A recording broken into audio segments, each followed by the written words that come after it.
Nous venons donc d'expliquer dans les leçons précédentes comment on pouvait avoir du dioxygène. Le dioxygène est pris dans l'air ou dans l'eau grâce à des organes respiratoires. Ce dioxygène peut ensuite passer dans le sang, soit au niveau par exemple des branchies dans le cas du poisson, soit au niveau de nos alvéoles pulmonaires au niveau des poumons dans le cas de l'homme. Cas particulier, ça pouvait aller directement aux cellules dans le cas effectivement des insectes tels que l'asticot. Mais dans tous les cas, le dioxygène passait dans le sang au niveau des organes respiratoires. Les nutriments, on a vu comment on pouvait en avoir. Ils sont issus de la digestion des aliments. Ces nutriments, obtenus souvent au niveau d'un organe qu'on appelle l'intestin grêle, vont ensuite être capables de traverser la paroi de l'intestin grêle pour aller dans le sang.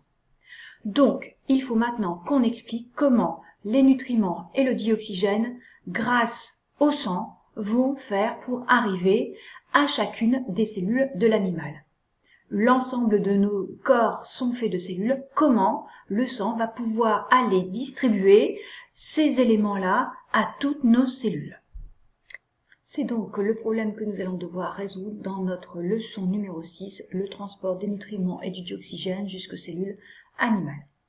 Si vous aviez été en classe avec moi, je vous aurais posé la question, comment, selon vous, pourrait se faire le transport des nutriments du dioxygène présents dans le sang? Alors, je pense que si on pense au sang, on parle de vaisseaux sanguins. Donc, on peut imaginer que le transport du sang se ferait grâce aux vaisseaux sanguins. Le tout, ensuite, c'est de trouver l'idée, mais comment le sang pourrait, lui, circuler dans les vaisseaux sanguins? C'est-à-dire, en fait, il ne s'agit pas d'avoir du sang dans les vaisseaux sanguins, mais il faut qu'il circule dans les vaisseaux sanguins pour arriver jusqu'aux cellules. Alors, je pense qu'aussi, vous devez avoir en tête le nom d'un organe qui pourrait avoir ce rôle, c'est le cœur.